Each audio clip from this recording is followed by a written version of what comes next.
Samantha Bennett pulled her jacket tighter as the cool Oregon morning air nipped at her skin. 3 months in her grandmother's old cabin had helped, but the nightmares from Afghanistan still came most nights. The forests surrounding the property had become her sanctuary, a place where the only sounds were birds, wind, and her own footsteps on fallen leaves. She followed her usual path along the eastern edge of the property, where tall pines created a natural boundary. The morning routine helped clear her mind. 2 tours in the Army had left her with both physical and invisible scars. Her leg ached less today, which she took as a good sign.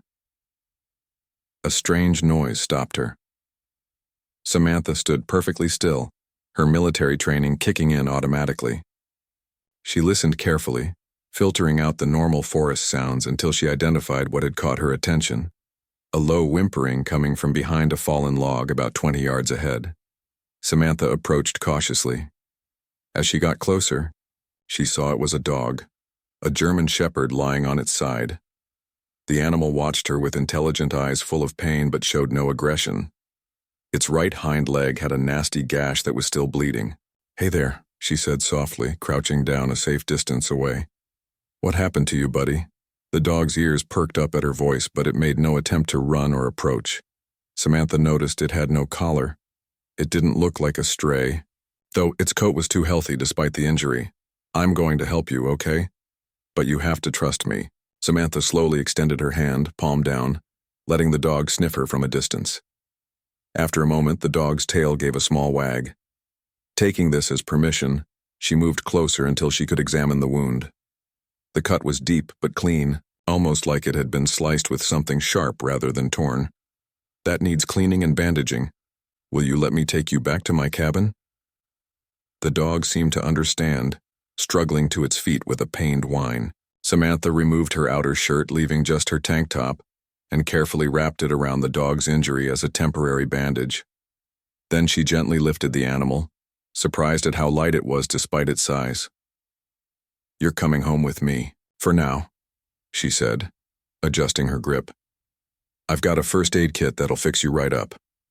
The walk back took twice as long with her burden, but Samantha barely noticed the strain. Having someone else to care for felt good after months of focusing only on her own healing. At the cabin, she set the dog on the porch and went inside to grab her medical supplies. When she returned, she half expected the animal to have disappeared, but it remained where she'd left it, watching her with those unusual, almost knowing eyes. Samantha cleaned the wound with antiseptic, applied antibiotic ointment, and wrapped it properly. The dog stayed remarkably still throughout the process, only occasionally whimpering when she touched a tender spot. "There you go," she said, offering a bowl of water and some leftover chicken from last night's dinner. "Good as new?" "Well, not really, but it'll heal clean now."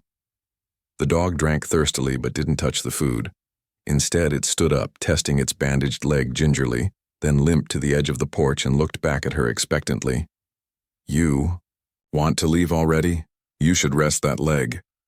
The dog barked once, clearly and deliberately, then took a few steps toward the forest before looking back again. "You want me to follow you?" Another bark, more urgent this time. Samantha hesitated. Following an unknown dog into the forest wasn't exactly a smart move. But something about this animal seemed different. The intelligence in its eyes, the way it waited patiently for her to understand. "Let me grab my pack," she said finally. She quickly gathered her backpack, filling it with water, energy bars, a flashlight, and her first aid kit. She slipped her hunting knife into its sheath on her belt and grabbed her grandfather's old compass as an afterthought. Her phone showed no service as usual out here, but she took it anyway and made sure it was fully charged. Outside, the dog was waiting, its posture alert despite the injury.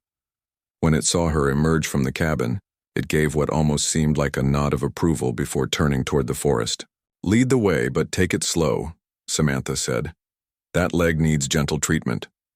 The dog set off at a steady pace, favoring its injured leg but moving with determination.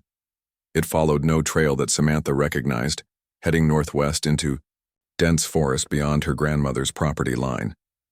She had never ventured this far in her explorations, partly because locals spoke of strange happenings in these woods.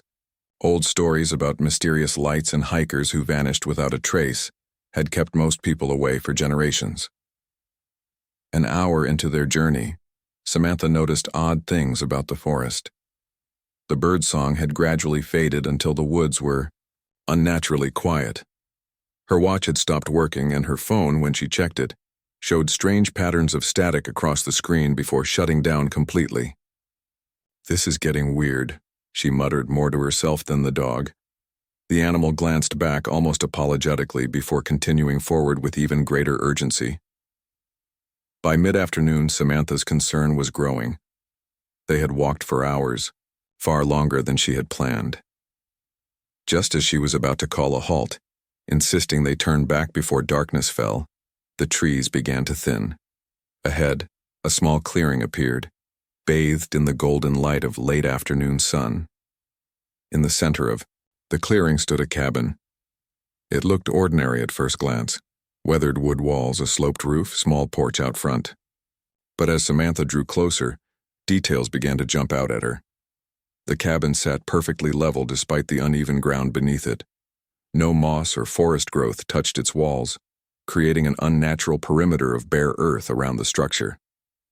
Most strangely, a faint but distinct humming sound emanated from within, just at the edge of hearing.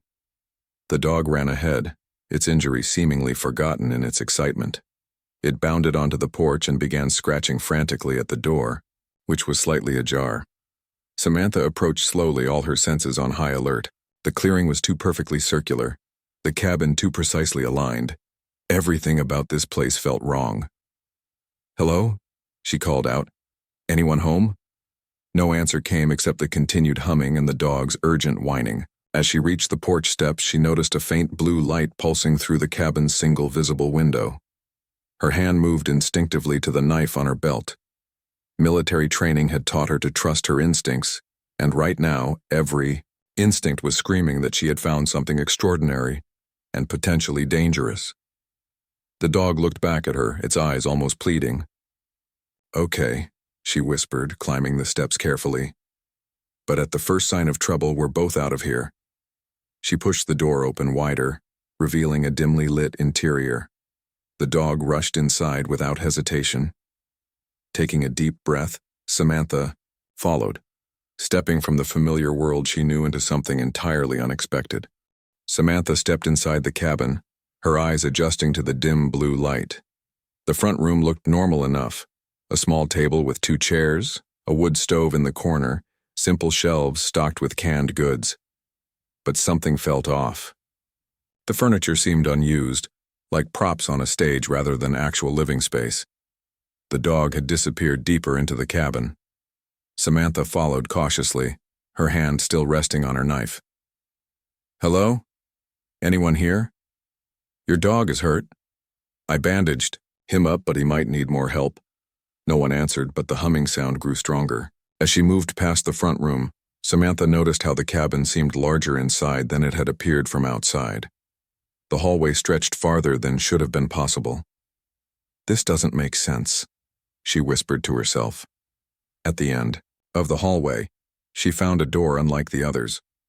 Sleek metal instead of rough wood, with a strange panel beside it glowing with symbols she didn't recognize.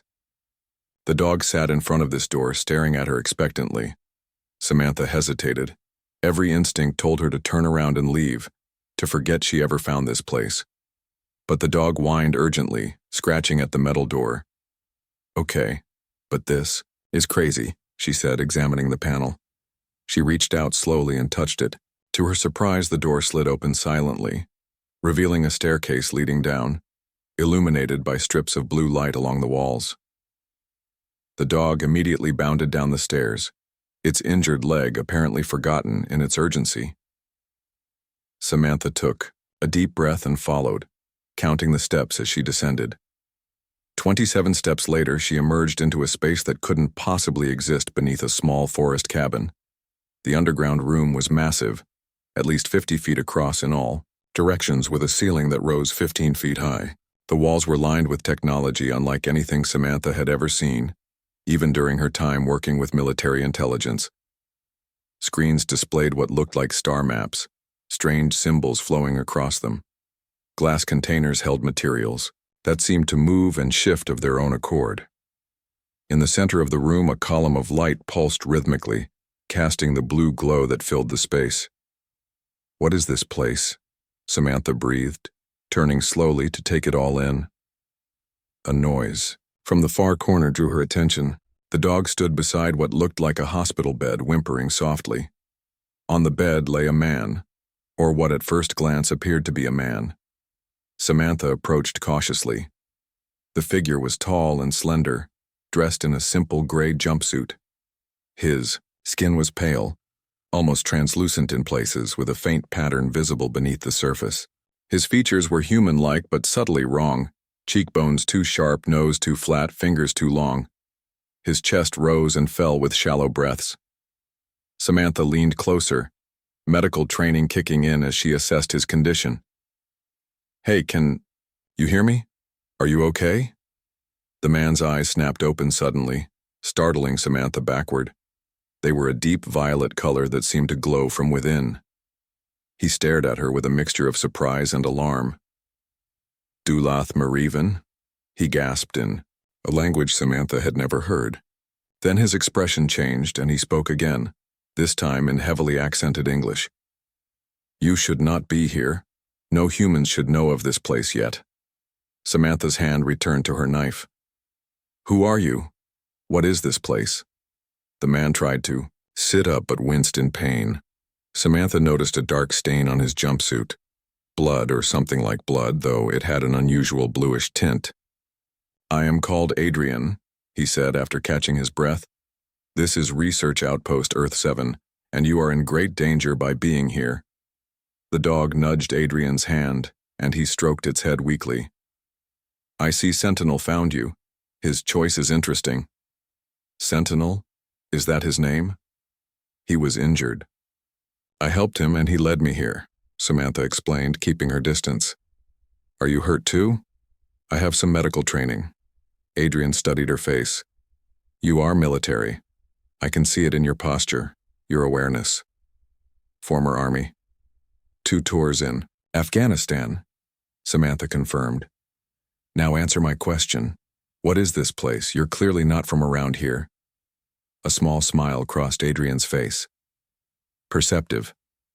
No, I am not from around here, in a manner of speaking. My home is," he pointed to one of the star maps on the wall. "There. What your scientists call the Andromeda Galaxy." Samantha laughed nervously. "Right. You're an alien.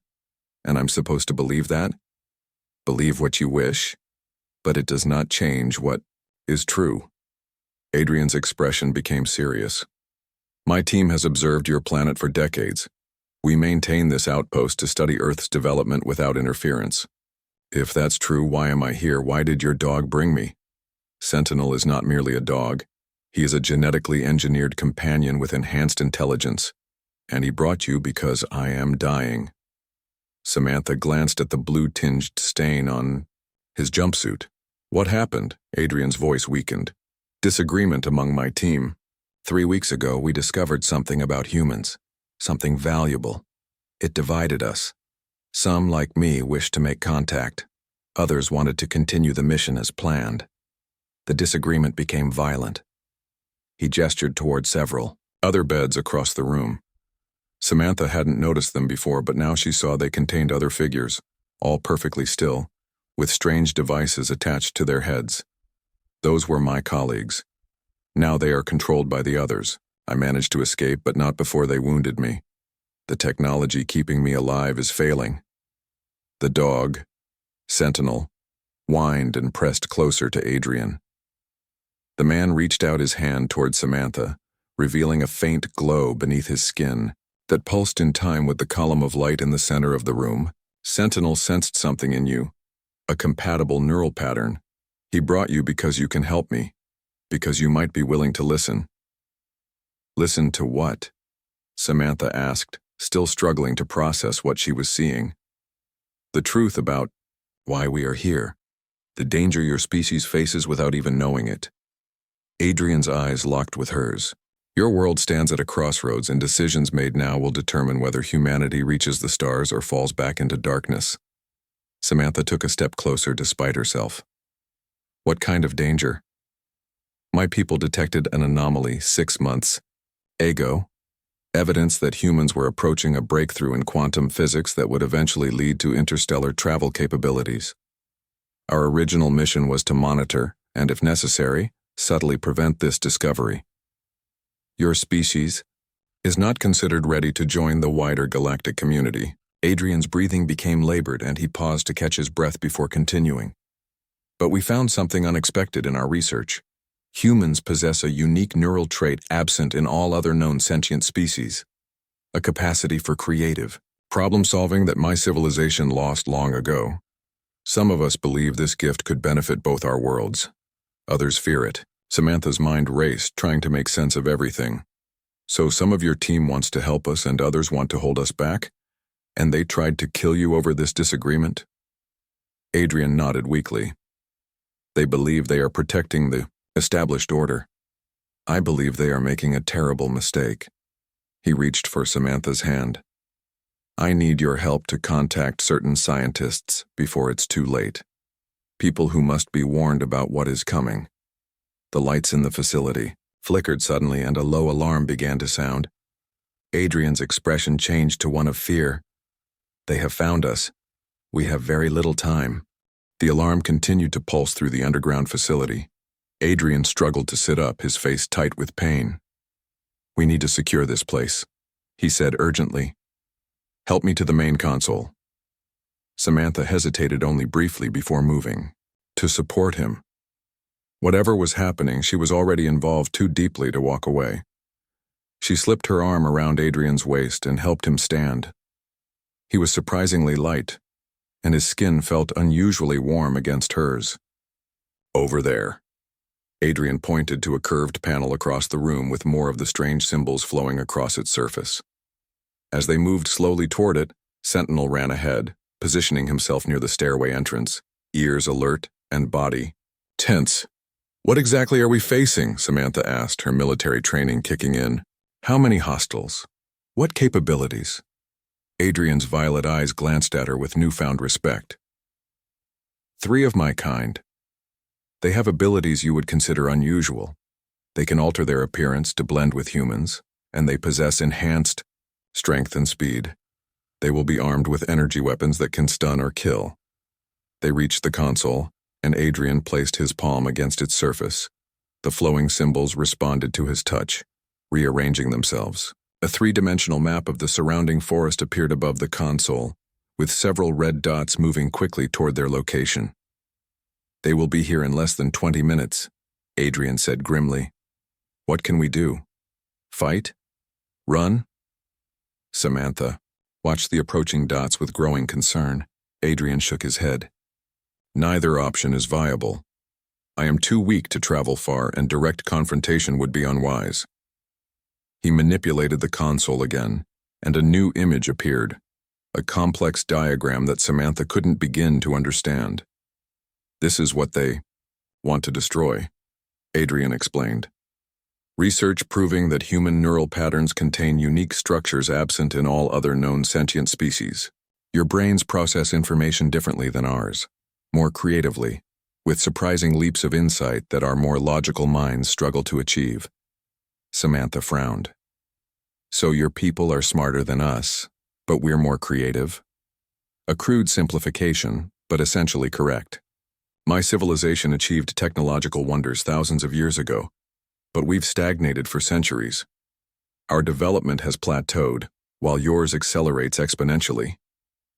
Adrian tapped another section of the console, and the image changed, to show what looked like Earth, surrounded by a network of glowing lines. 6 months ago, we detected quantum fluctuations in your atmosphere, evidence that human scientists were on the verge of accidentally discovering principles that would eventually lead to faster-than-light travel. My team was sent to observe and, if necessary, subtly interfere with this discovery. Why would you want to stop us from advancing? Samantha asked, anger edging into her voice. The galactic community has protocols. Species must reach certain developmental milestones, not just technological but ethical and social, before contact is initiated. Humanity is considered unpredictable, potentially dangerous. Adrian's breathing became labored again and he leaned more heavily against Samantha. But I discovered something my superiors didn't anticipate. The same neural traits that make humans unpredictable also give you potential to solve problems that have stumped my kind for generations. Our civilizations could help each other. Instead of limiting humanity, we should be learning from you. The console beeped urgently, and the map showed the red dots moving faster. They've detected our active systems, Adrian said. We have less time than I thought. Samantha's mind raced. What do you need from me? What's your plan? I need to transmit my research and a warning to specific human scientists already close to breakthrough. They must understand what they're about to discover and prepare for the consequences. Adrian's eyes locked with hers. But I need proof to convince them, something they can't dismiss as a hoax. He reached into a compartment beneath the console and removed a small crystal cylinder that glowed with inner light. This contains everything. My research, star charts, technological blueprints, enough to advance human science by decades if used wisely. Sentinel barked suddenly, his attention fixed on the stairway. A moment later, Samantha heard footsteps above. They're here, Adrian whispered. He pressed the crystal into Samantha's hand. Whatever happens, this must reach Dr. Elaine Winters at Northwestern University. She's the closest to the quantum breakthrough. I'm not leaving you here to face them alone, Samantha protested. Adrian smiled weakly. Your loyalty is admirable but misplaced. I've been transmitting emergency signals since I was injured. If I can hold them off long enough, others who share my views may arrive in time. Before Samantha could argue further, Sentinel growled deeply. A figure appeared at the bottom of the stairs. Humanoid, but with the same subtle wrongness as Adrian. This newcomer was female in appearance, with silvery hair and eyes that shifted color like oil on water. Adrian, the woman said coldly, you've involved a human. This complicates matters. Two more figures appeared behind her, males with the same otherworldly features. All three wore fitted black uniforms with strange symbols that matched some of those on the console. Adrian straightened as much as his injury allowed. Lyra, I might have known they'd send you. The woman, Lyra, stepped forward, her gaze fixed on Samantha. Human female. Military training, based on her stance. You've chosen your ally poorly, Adrian. I've chosen truth over deception, Adrian replied. Something our people used to value. Lyra's expression didn't change. Return what you've taken, and perhaps the council will show mercy. Adrian laughed bitterly. The same mercy you showed our colleagues? He gestured toward the still figures on the other beds. What did you do to them, Lyra? Mind wipe? Reprogramming? Necessary security measures, Lyra said simply. Her attention returned to Samantha. Human, you are involved in matters beyond your understanding. Give us what Adrian has entrusted to you and you may return to your life. Samantha gripped the crystal cylinder tightly in her pocket. She looked at Adrian, who gave a nearly imperceptible shake of his head. I don't know what you're talking about, Samantha said evenly, falling back on her military interrogation resistance training. I just followed an injured dog and found a man who needed help. Lyra's eyes narrowed. Scan her, she ordered one of the males behind her. The taller of the two raised a small device. Before he could use it, Sentinel lunged forward with a ferocious growl, knocking the device from his hand. In the same instant, Adrian slammed his palm against the console. The lights in the facility flickered, and a transparent barrier shimmered into existence between them and the three newcomers. That won't hold them long, Adrian gasped, clearly drained by the effort. There's another way out, through the research lab. Sentinel will show you. I told you I'm not leaving you, Samantha insisted. You must, Adrian said firmly. What I've given you could save your species from centuries of manipulation and suppression. Now go. On the other side of the barrier, Lyra and her companions were already working to disable it, their hands moving over devices at their belts. Sentinel tugged at Samantha's pant leg, pulling her toward a narrow doorway she hadn't noticed before. With a last glance at Adrian, who had turned back to the console and was rapidly inputting commands. Samantha made her decision. She gripped the crystal tightly and followed Sentinel into the unknown. Samantha ran through the narrow passage, following Sentinel's lead. The corridor twisted and turned, illuminated by the same blue light strips she had seen earlier. Behind them, she heard a loud crash and knew the barrier had fallen. "We need to move faster," she whispered to Sentinel, who picked up speed. The passage opened into another large room filled with strange equipment. Unlike the main chamber, this space seemed dedicated to research. Transparent containers held plant samples, some familiar and others completely alien. Screens displayed what looked like DNA sequences alongside the strange symbols Adrian's people used. Sentinel darted across the room toward a far wall that appeared solid. As the dog approached, a section of the wall slid open, revealing yet another passage. Samantha hesitated, glancing back the way they had come. She thought of Adrian facing 3 opponents while injured. The soldier in her hated abandoning anyone in combat. But the crystal in her pocket felt heavy with importance. A sound from the passage they had just left made the decision for her. Sentinel barked once, urgently. Samantha ran to the open wall section and followed the dog into the new passage. This corridor sloped upward, and after several minutes of climbing, ended at what appeared to be a dead end. Sentinel pawed at the floor in the corner, revealing a small panel similar to the one Samantha had seen earlier. "I don't know how to work this," she told the dog, examining the unfamiliar symbols. Sentinel whined, then pressed his nose against one particular symbol. The panel glowed and a portion of the ceiling slid open, revealing moonlight. Night had fallen while Samantha was underground. A simple wooden ladder led up to the surface. Samantha climbed quickly, emerging into a small clearing different from the one where the cabin stood. Sentinel followed, and the opening sealed itself behind them, blending perfectly with the forest floor. "Where are we?" Samantha asked. Though she didn't expect the dog to answer, Sentinel sniffed the air, then began walking purposefully through the trees. With no better option, Samantha followed, hand still clutching the crystal in her pocket.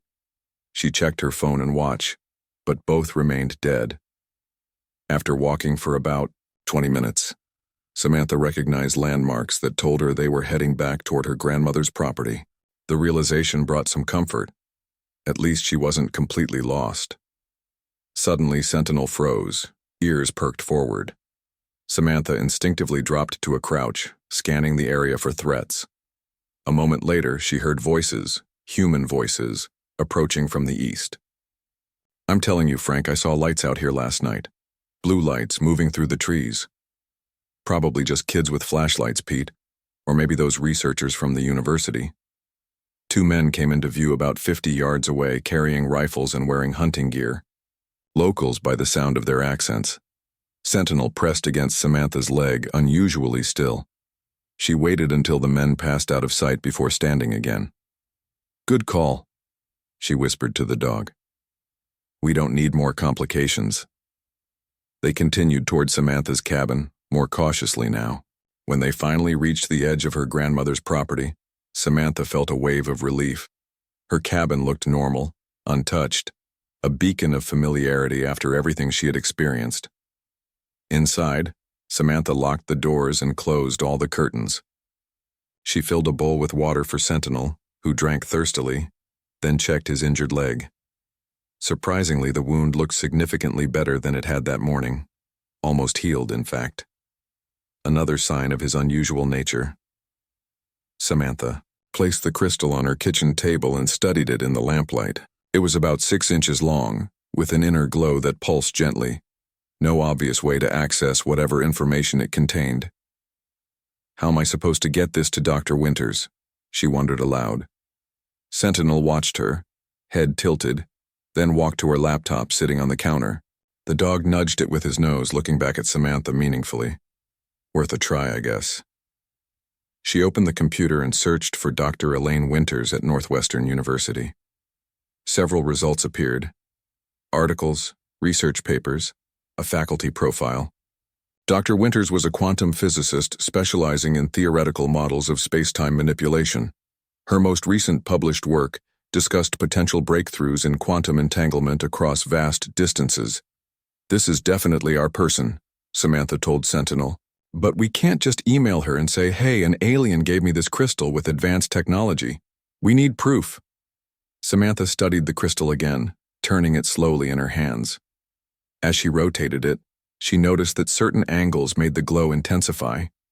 On a hunch, she held it near her laptop's camera.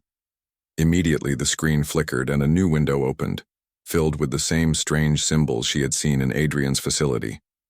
"Whoa," she whispered as the symbols began rearranging themselves, gradually transforming into English text. "Neural interface detected. Primitive but compatible. Adapting." More text appeared, along with diagrams and equations that made little sense to Samantha, but she recognized enough to understand this was exactly what Adrian had described. Research about human neural patterns and their unique capabilities, along with astronomical data and technological specifications beyond current human science. Sentinel barked softly, and Samantha realized the dog was staring intently at a section of text that had just appeared. "Warning. Quantum resonance experiment scheduled for June 15th will create detectable ripple. Team Lyra will attempt intervention. Critical that experiment proceeds with modifications outlined in Section 42.3.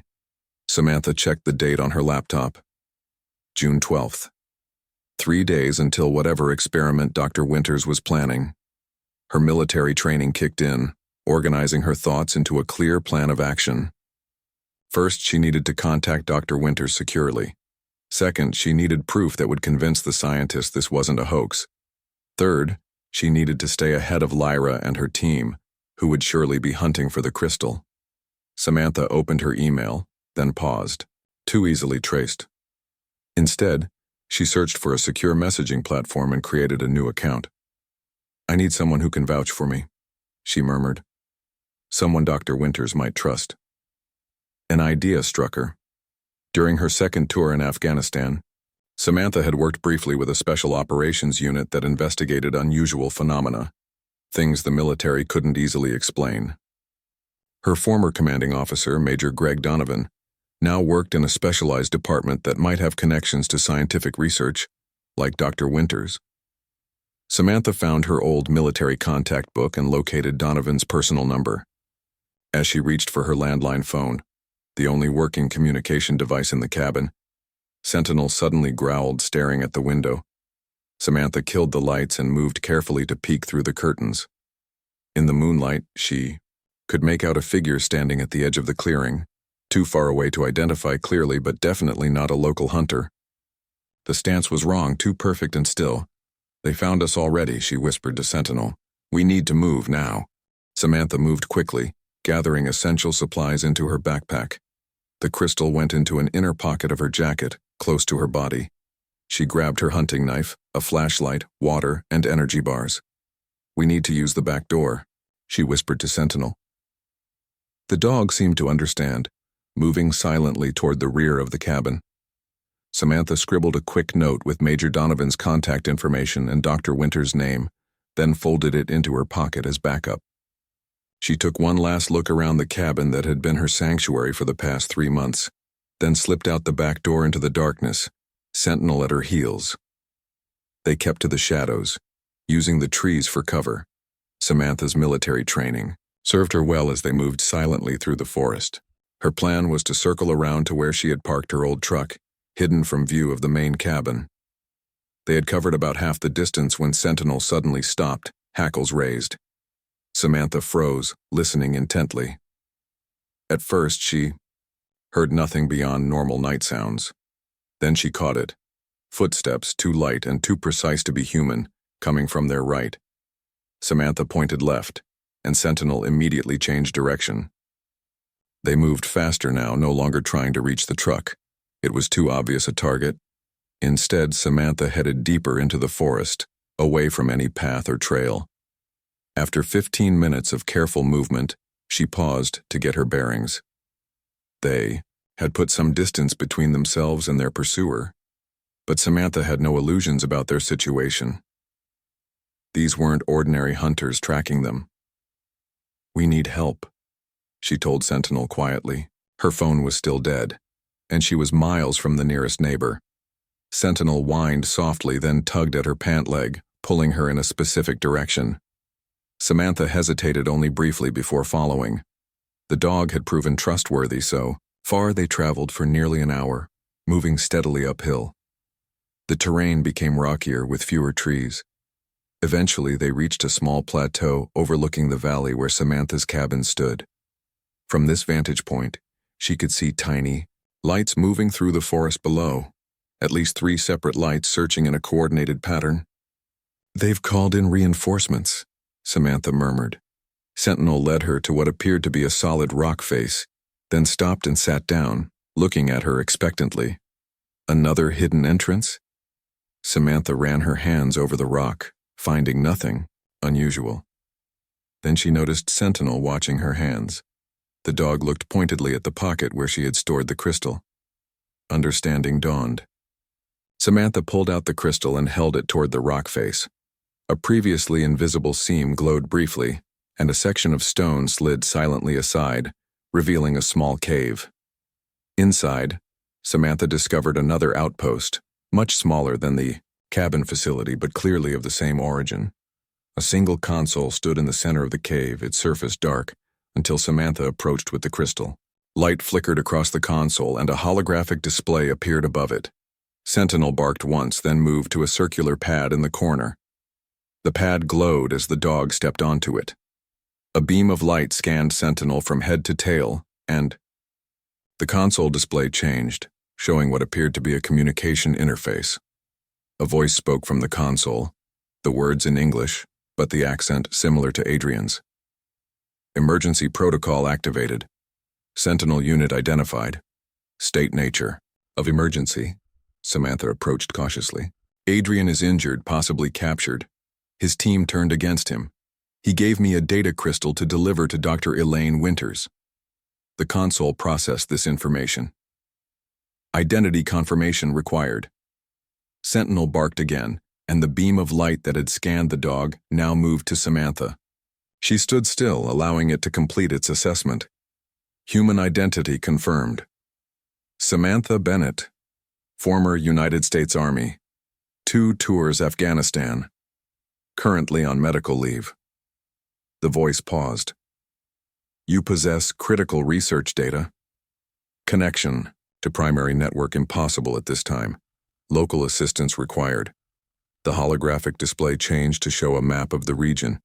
A red dot pulsed about 30 miles from their location. "Field Agent Jason Miller can provide secure transport to Northwestern University. Coordinates displayed.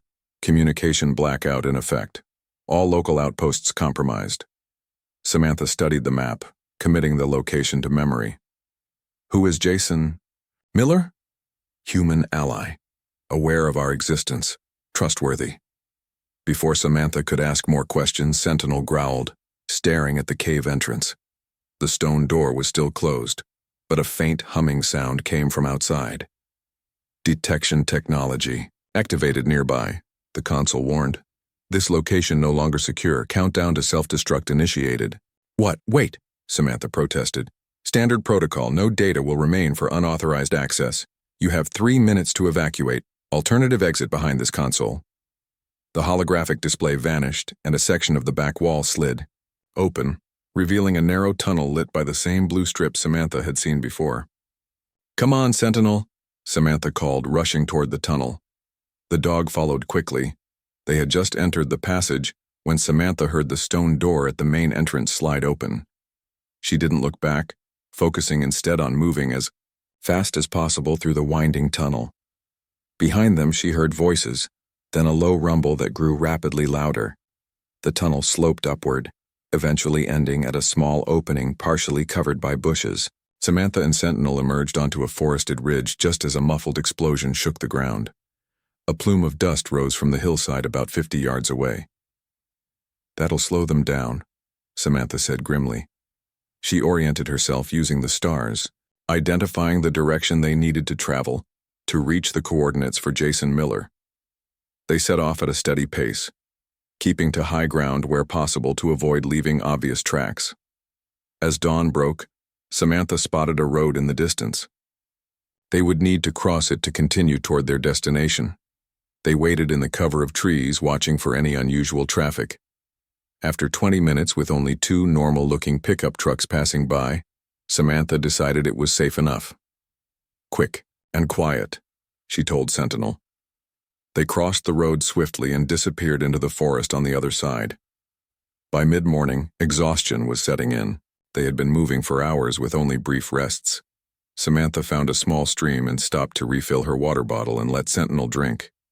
As the dog lapped at the water, Samantha noticed its injured leg had completely healed. Not even a scar remained. "You're full of surprises," she told Sentinel, who looked up at her with those intelligent eyes. They continued their journey, occasionally checking the crystal, which seemed to pulse more strongly as they moved in the right direction. By late afternoon, they had covered about 2/3 of the distance to the coordinates. As they crested a hill, Samantha spotted a small gas station and convenience store down in the valley. A risk, but she needed food and potentially a working phone. "Wait here," she told Sentinel, hiding her backpack under some bushes but keeping the crystal in her pocket. The dog whined in protest. "I'll be quick," she promised. Samantha made her way down to the store, trying to look like a normal hiker. Inside, she bought energy bars, beef jerky, and bottled water. The elderly man at the counter barely looked at her. "Phone I could use?" she asked casually. He pointed to an old payphone outside. "Still works, one of the last in the county." Samantha thanked him and headed outside. She dialed Major Donovan's number from memory, feeding quarters into the machine. After 3 rings, a gruff voice answered. "Donovan." "Major, it's Bennett." "Samantha Bennett, Afghanistan 2019. A pause. "Bennett. Didn't expect to hear from you. Everything okay?" "No, sir. I need your help. It's about Dr. Elaine Winters at Northwestern, her quantum resonance experiment." Another longer pause. "How do you know about that?" "It's complicated, sir. I have information she needs. Critical information, and people are trying to stop me from delivering it." "What kind of people, Bennett?" Samantha hesitated, then decided on the truth. "Not exactly people, sir, not human."